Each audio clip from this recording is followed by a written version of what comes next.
ये दिन था 14 अगस्त 2005 का और वक्त सुबह 9:07 जब हीलियोस की फ्लाइट 522 ने साइप्रस के लार्निका एयरपोर्ट से एथेंस के शहर ग्रीस के लिए उड़ान भरी। जहाज में उस वक्त 115 मुसाफिर और 6 क्रू मेंबर समेत 121 लोग सवार थे। जहाज का कंट्रोल हैंस मर्टन नाम के पायलट के हाथ में था, जिनके पास टोटल 16,900 फ्लाइंग आवर्स का एक्सपीरियंस था। उनके साथ को पायलट के तौर पर मौजूद थे पैम्पोस चार्लम्बोस, जो अपनी प्रोफेशनल लाइफ में तकरीबन 7,549 आवर्स तक फ्लाई कर चुके थे। रनवे से टेक ऑफ करने के 5 मिनट बाद यानी 9:12 पर जहाज 12,040 फीट की ऊंचाई पर पहुंच गया। इस हाइट पर अचानक कॉकपिट में एक अलार्म बजने लगता है। जब पायलट्स ने इस अलार्म के बारे में इन्वेस्टिगेट किया तो मालूम हुआ कि ये टेक ऑफ कॉन्फ़िगरेशन वार्निंग का अलार्म था। पायलट्स को ये वाला अलार्म सुनकर हैरत का शदीद झटका इसलिए लगा कि take off configuration warning alarm उस वक्त बजता है जब जहाज अभी ग्राउंडेड होता है, लेकिन 12,000 फीट की बुलंदी पर इस अलार्म का बजना पायलट्स की समझ से बाहर था। चुनाचे उन्होंने फौरी तौर पर एयर ट्रैफिक कंट्रोलर से कांटेक्ट करने का फैसला किया और जिस लम्हे वो अभी एयर ट्रैफिक कंट्रोलर को ये सब बात बता ही रहे थे, उसी दौरान कॉकपिट में मौजूद कई सारे अलार्म एक साथ बजने लगे। जहाज के ये तमाम अलार्म्स इतनी शिद्दत के साथ बज रहे थे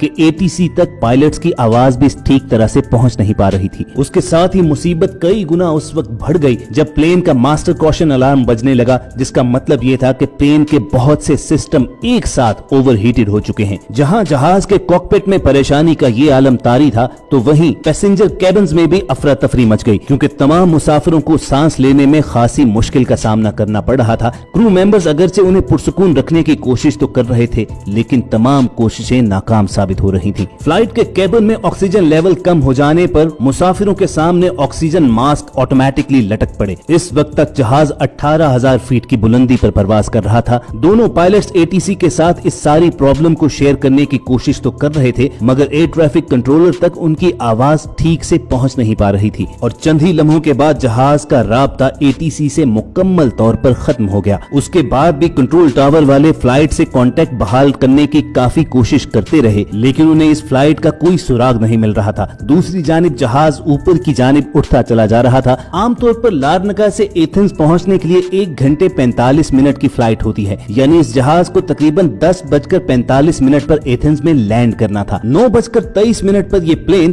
34,000 फीट की बुलंदी पर परवाज कर रहा था और 9:37 पर यह फ्लाइट एथेंस के फ्लाइट इंफॉर्मेशन रीजन में पहुंच गई।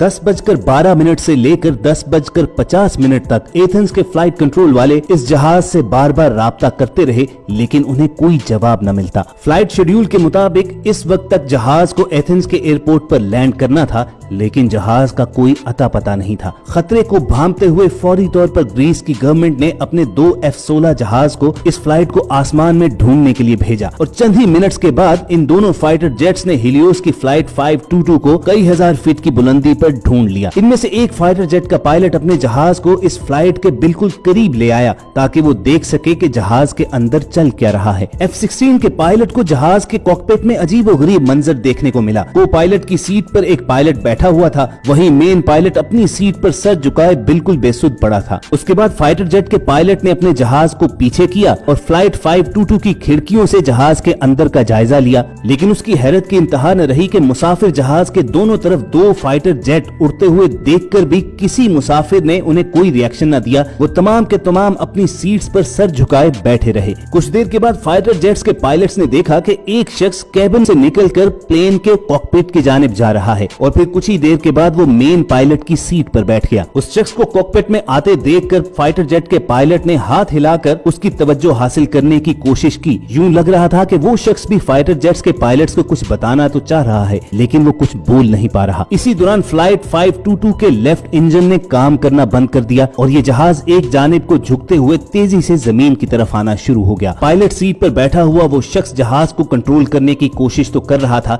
लेकिन वो ऐसा करने में साफ नाकाम नजर आ रहा था। ठीक 12 बजे जहाज के राइट इंजन ने भी काम करना छोड़ दिया। अब इस जहाज पर कंट्रोल मुकम्मल तौर पर खत्म हो चुका था और फिर 12:04 पर एथेंस से तकरीबन 40 किलोमीटर दूर ये जहाज पहाड़ों में गिरकर क्रैश हो गया। इस हादसे में जहाज में मौजूद 121 लोगों की डेथ हो गई। आप जरा उन फाइटर जेट्स के पायलट्स की हालत चेक कीजिए कि जिनके सामने वो जहाज तबाह होने के लिए जा रहा था और वो सिर्फ एक तमाशाई बनकर उसे देख तो सकते थे, लेकिन उन 121 लोगों को बचाने के लिए कुछ भी नहीं कर सकते थे। उसके बाद फ्लाइट 522 के क्रैश होने की खबर लोगों के साथ शेयर कर दी गई। फौरी तौर पर रेस्क्यू ऑपरेशन लॉन्च किया गया और 121 लोगों की डेड बॉडीज एक एक करके वहां से ढूंढ निकाली गई। लेकिन जब इस अफसोसनाक हादसे की वजह जानने के लिए उन डेड बॉडीज का पोस्टमार्टम किया गया तो हौलनाक इंकशाफात सामने आए। ऑटोप्सी रिपोर्ट में यह बताया गया कि जहाज के पायलट समेत तमाम मुसाफिर भी जहाज क्रैश होने से पहले ही मर चुके थे। अब बड़ा सवाल ये सामने मौजूद था कि जब पायलट समेत तमाम लोग जहाज क्रैश होने से पहले ही मर चुके थे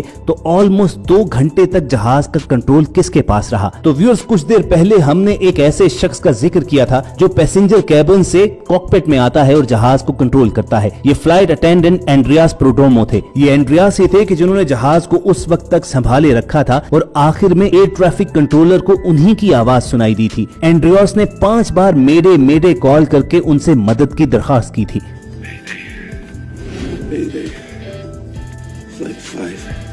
एंड्रियास के पास जहाज उड़ाने की इब्तदाई ट्रेनिंग तो मौजूद थी, लेकिन उनके पास इतना एक्सपीरियंस नहीं था कि वो बोइंग 737 जैसे बड़े जहाज को कंट्रोल कर सकते। लेकिन फिर भी वो फ्लाइट 522 को आबादी से दूर ले जाने में कामयाब रहे। लेकिन जब इस जहाज के क्रैश होने की वजह जानने के लिए इन्वेस्टिगेशन टीम ने काम करना शुरू किया तो सबसे पहले ये समझा गया कि जहाज के इंजन काम करना छोड़ चुके थे, उसी की वजह से ये जहाज तबाह हो गया। लेकिन अंदर बैठे हुए लोग तो जहाज क्रैश होने से पहले ही मारे जा चुके थे। तो फिर ये पुरसरार वाकया था क्या? तभी एक इन्वेस्टिगेशन ऑफिसर की नजर जहाज के पैनल पर मौजूद एक बटन पर पड़ी और ये बटन था जहाज के अंदर हवा के प्रेशर को सेट करने का। इस बटन को देखते साथ ही उस ऑफिसर के सामने सारी कहानी खुल गई। ये बटन जहाज के अंदर हवा के प्रेशर को कंट्रोल करता है। जहाज का इंजन जब काम कर रहा होता है तो साथ ही साथ वो बाहर से हवा सक करके जहाज के अंदर भी भेजता है ताकि अंदर बैठे हुए लोगों को मुसलसल ऑक्सीजन मिलती रहे। आमतौर पर प्रेशर कंट्रोल करने वाले इस बटन को ऑटो मोड पर ही रखा जाता है और कभी कभार अगर इसे मैनुअल करना पड़े तो जहाज के पायलट या को पायलट को मुसलसल इस पर निगाह रखनी होती है। इस हादसे से एक दिन पहले बोइंग 737 जब रूटीन की सर्विस पर गया था तो वहां इसकी सर्विस करते हुए किसी वर्कर ने लापरवाही से इस बटन को मैनुअल मोड पर करते हुए जहाज को वापस फ्लाइट के लिए भेज दिया और टेक ऑफ करने से पहले पायलट या को पायलट का ध्यान इस जानिब गया ही नहीं कि जहाज में ऑक्सीजन लेवल और हवा का प्रेशर सेट करने वाला बटन ऑटो की बजाय मैनुअल मोड पर है। और यही वजह थी कि धीरे धीरे जहाज के अंदर ऑक्सीजन का लेवल गिरने लगा और जब कॉकपिट के अंदर अलार्म बजना शुरू हुए थे तो जहाज के दोनों पायलट्स ने इसकी वजह जानने की कोशिश तो शुरू कर दी, लेकिन एक मर्तबा भी उनका ध्यान इस बटन की जानिब नहीं गया। यही वजह थी कि कॉकपिट के अंदर भी ऑक्सीजन लेवल कम होना शुरू हो गया और दोनों पायलट्स बेहोशी की जानिब जाने लगे। अब पैसेंजर कैबिन में तो ऑक्सीजन लेवल कम होने पर ऑटोमेटिकली मास्क सामने आ जाते हैं, लेकिन कॉकपिट में मास्क नीचे नहीं गिरते। यही वजह थी कि ऑक्सीजन ना मिल पाने पर दोनों पायलट्स बेहोश हो गए। इसी दौरान जहाज के पीछे बैठे हुए क्रू मेंबर्स और मुसाफिर भी एक एक करके बेहोश होने लगे क्योंकि उन्हें भी ऑक्सीजन देने के लिए सिर्फ 12 मिनट तक सप्लाई मौजूद थी और ऑक्सीजन न मिल पाने पर जहाज में मौजूद तमाम लोग एक एक करके दम तोड़ रहे थे। जहाज अब ऑटो पायलट मोड पर एथेंस की जानिब बढ़ रहा था। उसमें मौजूद तमाम लोग मर चुके थे सिवाय एक शख्स के, जो फ्लाइट अटेंडेंट एंड्रियास था। अब अगर आप ये जानना चाहते हैं कि वो शख्स इतनी देर तक जिंदा कैसे रहा तो आपको बताएं कि एंड्रियास स्कूबा डाइवर भी थे और समंदर की तह में जाने वाले स्कूबा डाइवर्स अपनी सांस लंबे अरसे तक रोकने की महारत रखते हैं। वो पूरी कोशिश करके जहाज के कॉकपिट तक पहुंचे और उसे कंट्रोल करने की एफर्ट करते रहे। आखिर तक वो इस जहाज को तबाह होने से बचाने की कोशिशों में लगे रहे, लेकिन सैडली वो इसमें कामयाब न हो सके और वो जहाज पहाड़ियों से टकराकर तबाह हो गया।